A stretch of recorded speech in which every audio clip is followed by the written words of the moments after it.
Welcome to the Women Inspire Aspire podcast. In this episode, I talked to Vipasha Devi Tilak on events and talks curation process. Hi Vipasha, thank you for accepting my invite to appear in the podcast. How are you doing today? Thank you so much for the invitation, Venkat. Wonderful to meet you again. Great, wonderful. So, can you go ahead and tell a bit about yourself, your background, where do you live, etc.? So, I live in Bangalore. My name is Vipasha. I'm a writer, I'm a curator, and I live in Bangalore currently. I was born in Bangalore, but I've lived all over the country. I lived in Chennai, I lived in Delhi, I lived in Mumbai before I moved to Bangalore about 6 years ago. Most of my work has been in the space of media and communication. So I started my career as a journalist with NDTV. Of course, I studied journalism in my bachelor's. I did a master's in mass communication. Then I joined NDTV as a producer, as a news producer. Spent half a decade there, which in my generation is a long time to stay in one job. And then I moved on to Mumbai to work in the space of music and culture. So worked at Red Bull on the agency side. Then I worked with the National Center for Performing Arts, and then I worked with TEDx for a brief stint. Before which I came to INKtalks, which is the TED of India, and I was heading curation. And now currently I work with one of the leading universities in the country. Okay, that's wonderful. So let's dig deeper into your curation experiences. What Mhm. makes you a great curator, and what are the challenges involved in the curation? Sure. So I think to be a great curator, you need to be an idea discoverer. And a great curator is somebody, like I feel my superpower is that you put me into a coal mine and I can spot the diamond in anyone. So curation is a deeply, it's a deep journey of somebody's life work and putting it on, putting their life's work on stage in front of a large audience. And I think to be a great curator, you need to be a great researcher of people, of ideas. At the same time, you have to be a great fact checker to make sure that the people and their ideas and their stories are legit and credible. And then you need to know how to really design an experience for an audience, because finding an artist or finding a thought leader is one part of the role, but the bigger part of the role is to really see, you're the experience designer for an audience. So who comes first, who comes later, what is the narrative arc of the event or the experience, and what does the audience emotionally go through, through the process of your experience. So I think that's the most important part of being a curator. The challenge of being a curator is that everything is so novel all the time. One day you're speaking to a rocket scientist, the next day you're speaking to a physicist, the third day you're speaking to a street artist. So every day is very novel, and sometimes you come back and think about how can I make myself also more novel in that process, because the novelty kind of like, when everything is so, so colorful, you sometimes don't really appreciate the color.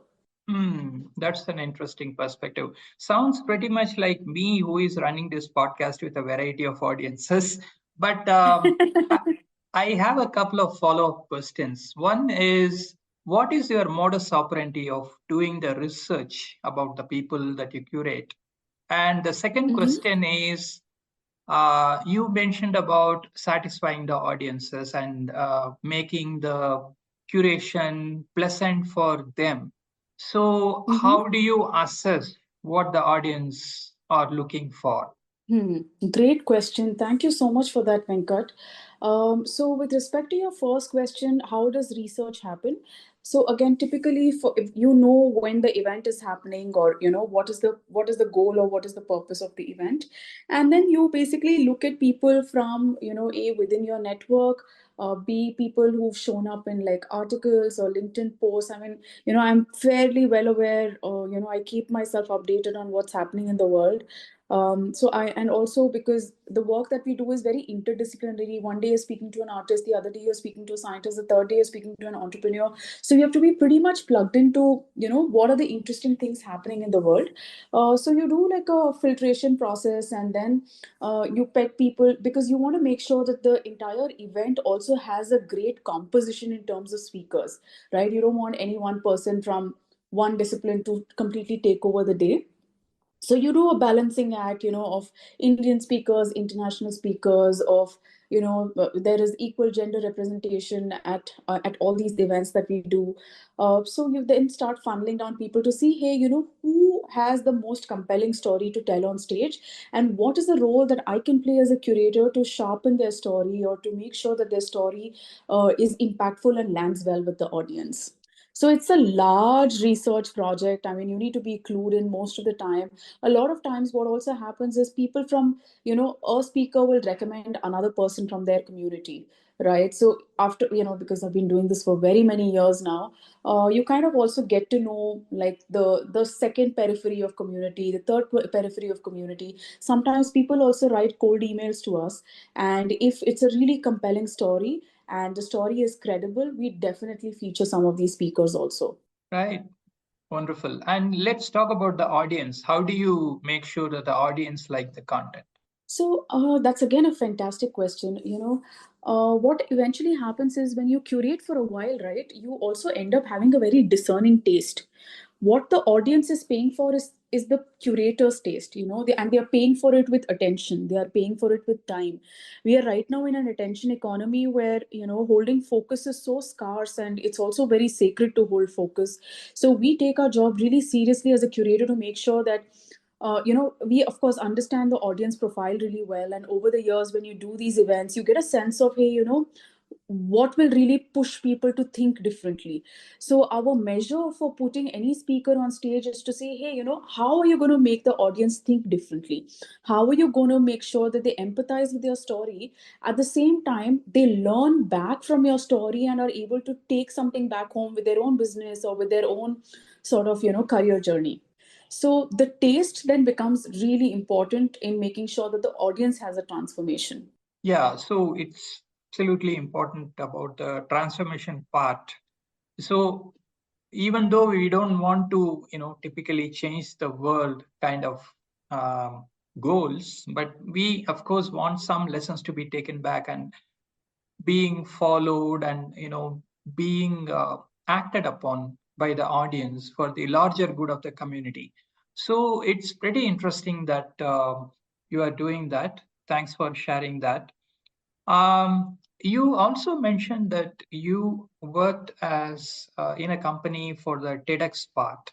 So, Mhm. can you share some tips to the audience about how to be a great TEDx speaker, or what is involved? What is required to become a TEDx speaker? First of all, the goal in life should not be to be a great TEDx speaker. The goal in life should be to do beautiful work that travels, that creates transformation. Because speaking on any platform means that you've been able to influence a large group of people towards the larger good of society. So, when people say this is on my bucket list, yes, sure, it can be on your bucket list, but we need to make sure that we do the work to be worthy enough of being on stage, because being on stage again is a very sacred act.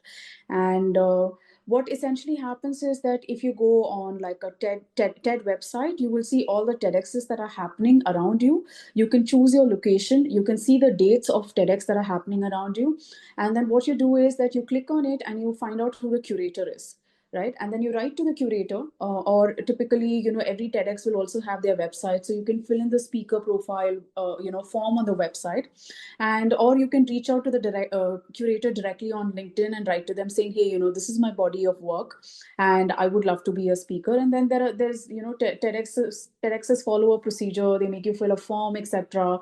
And once you go through the sifting process, they also look at the best speakers to call on stage, how their narratives are going to be placed in front of the specific audience that they are catering to, and then they reach out.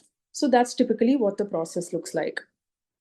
And in terms of what your talk should be like, there's a great book written by Chris Anderson on TED Talks, and how they kind of like look for speakers and how do you really prepare for a talk. And it's a fantastic, fantastic read for anyone who wants to, get into public speaking, not just like a TEDx talk, but any talk that you want to do anywhere. And there's a really beautiful concept in the book where they say that your talk is a gift to the audience. So make them care care enough for you and care enough for your story. So it can't be something that's self-serving, or that promotes you or it promotes your work, but it has to be something that makes a difference in the audience's life. Wow, great. So thank you so much for those inputs. It's really helpful. And I have to say that your work is pretty interesting. The curation work is pretty interesting, and it is making a wave in the society. Now let's shift gears and talk about what do you do apart from work? What are your hobbies and interests, and what do you do for fun? I think I have fun, and when I'm left with time, I work. Okay, I'm a curious person by design. So my entire life is centered around my curiosity. I basically came off the 9 to 5 wheel about a year ago. I have been very intentionally trying to design my life, and my year is centered around my spiritual life. I also practice meditation every day. I also journal every day, which has been a life changing habit that I've had. I also read every day. So there are like some habits that I do daily, some habits I do weekly, some habits I do monthly, some habits I do yearly, and my entire life is structured around that. Apart from that, I'm also into observational astronomy. So I travel to witness celestial events. And, if there's a meteor shower, or if there is like a planetary conjunction, or if there is a satellite, if there's a satellite launch, if there's a Messiah marathon, I basically travel to witness, or if I mean, Milky Way, you can see pretty much the whole of the summer. But I travel to see celestial phenomena. So that also keeps my life interesting. And apart from that, I'm also into music. So I love going for music festivals. I love going for concerts. I'm also very artistic as a human being. So I love seeing like new things in the city, cultural things in the city, and keeping myself updated on anything that's new and novel and interesting. I mean, it's also an occupational hazard, because as a curator, you need to know what's happening around you. And I'm also a writer. And so you get inspired and you channel your inspiration through writing. great, wonderful. I heard that the Milky Way is fully visible from Udupi areas. Is there any place near Bangalore where you observe the Milky Way?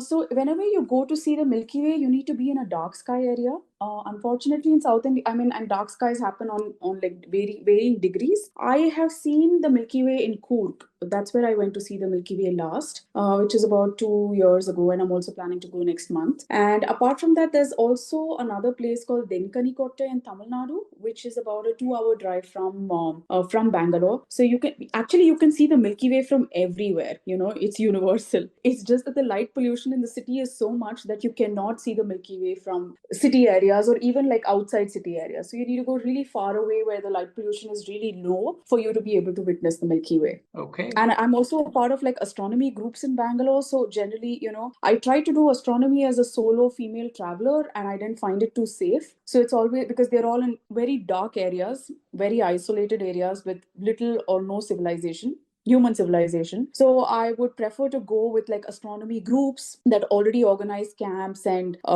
basic facilities, so that it's also easy to do it as a female traveler. okay, sounds good. In terms of music, what is the genre of music that you listen to? What's the genre of music that I listen to? I listen to a lot of indie stuff.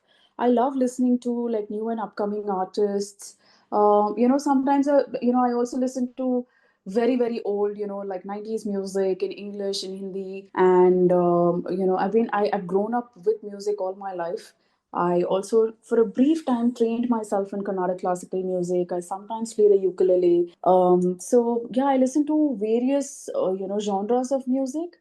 I also listen to like Sufi, Urdu music, and mostly I travel to, like, I love watching concerts and music festivals. So when Brian Adams was here in India, I went to see Brian Adams. I went to see Ed Sheeran. I saw Coldplay in Brussels many years ago. I mean, I traveled just to watch them play to Brussels. So yeah, I mean, I'm into a whole diverse genre of music. But I would say if I were to pick one category, I love listening to indie musicians. I'm the kind of person, I'm really attracted to like underdog stories, and stories that have not seen the light of day, but that they're going to become big one day. Interesting. And how do you provide visibility for those kind of indie? people? So once upon a time, I used to run a community-led music initiative. It's called the listening sessions.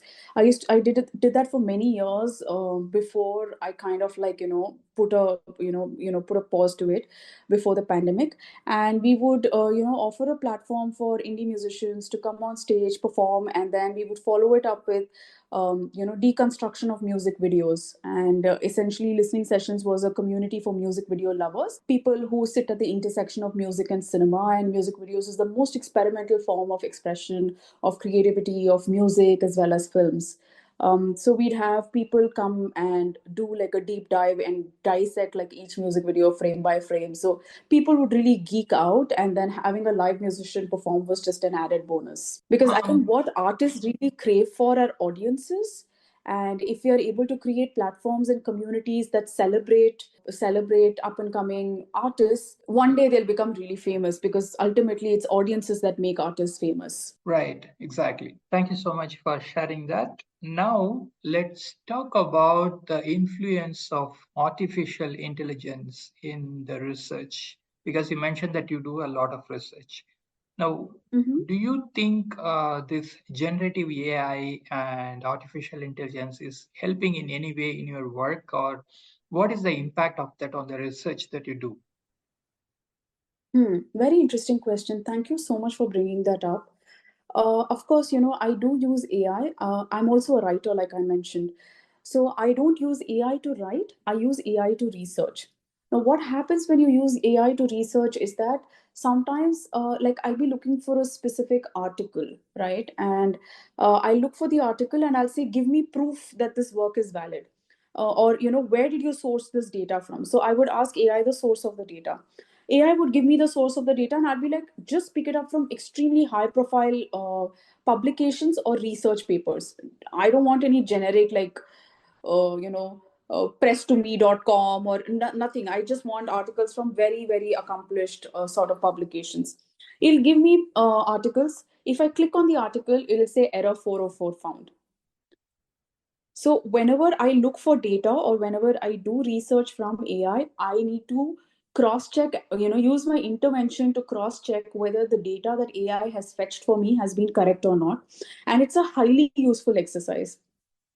For example, if I'm writing like a curatorial note or something, I will write the note and then I'll just push it into AI saying, check for grammar, check for spelling mistakes, check for English, just do a basic hygiene check. It'll do a basic hygiene check. So those cases AI is really helpful. But whenever you use AI for research, you just need to make sure that you're double validating your data.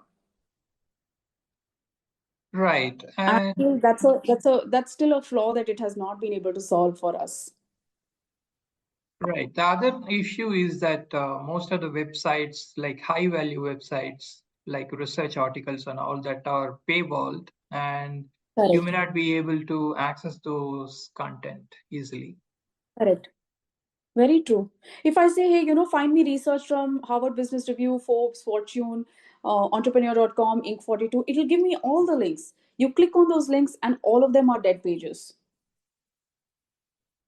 That's so sad, and I hope that some solution would arise for that, which will make us charge forward with our research that we want to do. Now, shifting gears again, let's talk about the societal issues that you care about. What do you do about them, or what do you want to do about Mm-hmm. Uh, I care about arts and culture. I really want India to be a rich, I mean, we are already very rich in our heritage, but, I don't think enough spotlight is given to Indian artists and Indian artisans, especially like the Karigar community in India. So I do travel quite a bit to work with the Karigar community to help them, tell their story with more confidence, coach them and guide them on how they can position their brands better. And I also volunteer at city festivals, like city cultural festivals. And I really care for like performing arts and artists and artisans in the country. Of course, I also care about like spiritual health. Apart from that, I also mentor students. I feel like my life, I'm here at this point in my life only because so many people have opened the door for me out of genuine kindness. I think I've had the honor of working with some of the most influential people in the country and even the world. I've had the honor of working with some amazing institutions and organizations in India, and all of that has happened just because someone has opened the door for me, and I continue to do that for others. So mentorship and advising and coaching is something that I already contribute to, and I would love to do more of that. So, what are the topics that you mentor on? I mostly mentor students on career guidance and, of course, how to set up how to set up your brand, and how to really think about your career, how to think about your product, how to think about your positioning, how to think about marketing your product, etc. And most importantly, the mindset. How do you really think about things? Okay, that's pretty interesting. We are coming towards the end of the podcast. Do you have any questions for me? So tell me, if you had all the money in the world, what would you do, Venkat? Let me see. When I have all the money in the world, let me see about that. Yeah. Okay, interesting. I've taken like two career breaks in my life, and because after every couple of years, I go through this existential crisis of what should I really be doing in life. And every time I've gone on a career break, I've always said, hey, if I had all the money in the world, what would I be doing? Can I do that for 1 year? And then I completely surrender to my curiosity. For that 1 year, I'm like, of course, I save. I save for the entire year before going on a break like this, and then the things that truly matter to me show up for me. So I don't wait to have all the money in the world to find out what I will do if I had all the money in the world. Yeah, so I recently came across a couple of observations. What is important? Is time important or money is important? I think one of the quotes that I recently read said that your attention is so important. That is what is uh, being chased upon by everybody these days. So your attention is so important. For me, actually, if you ask me to seriously and honestly answer your question, I think I'm focusing right now on my physical, mental, and spiritual well being. I have been doing some sort of yoga and meditation practices, but right now I'm focusing on the physical aspect also, like I work out regularly. A couple of hours back, somebody said that you assess your level of spirituality and where you are by looking at how the children and how the animals treat you. So if the children are happier and if the animals are happier around you, that means that you are in the right path, like something like 11 11 or 22 22 or whatever. So that's what I came across. But I believe in one thing, just that you asked that questions about having all the money in the world and what do you want to do. I mean, money is an important resource.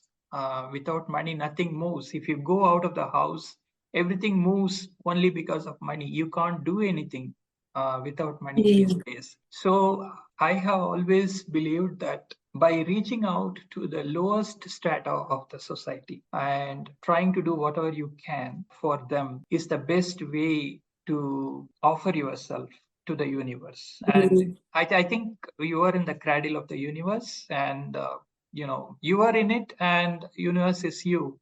And the best way to give back is to figure out ways of doing that is in itself an exercise. So first you have to find out where the real need is, who is needing this, and how do I go about doing this. So you need to have a structure for it. You cannot just go and do stuff randomly. Maybe you can do randomly, that's a spiritual practice also. But if you want your work to scale, or if you want to do something which has an impact on the society, you need to have a structure. What kind of structure are you going to put in place to do the things that you want to do to make a difference? One more thought on that is that it should be separated from your ego of doing things, because I guess once the ego comes that I'm doing this, then the quality of work goes down, and then several other things happen. So these are my thoughts. Though Fantastic. I'm not It reminds me of this astronomer Carl Sagan who says that we are all made of star stuff. So it's wonderful to know that we are everything and nothing at the same time. right. So thank you so much for spending time with us in the podcast. I appreciate all your inputs, and I wish you all the best in your life and whatever you want to pursue in your life. Thank you Please. so much, Venkat. It's been wonderful speaking to you. And thank you for your questions. Some of them just made me pause for a second and think deeper. And thank you for excavating these stories from me. I'm truly, truly grateful for your patience and your empathy. Thank you, and you are welcome. Please take care. Bye bye. Bye bye. That was a great podcast with Vipasha Devi Tilak. Please subscribe to this channel and follow it for more awesome podcasts. Opinions expressed by the guests in this podcast are their own. The host or the sponsors of the podcast do not condone the opinions expressed by the guests or the actions arising out of those opinions. Any decisions or actions that the listeners might take as a result of listening to this podcast must be based on their own judgment and will be at their own risk. The podcast host or their sponsors will not be held responsible for the consequences of any actions and or decisions taken as a result of any content in this podcast.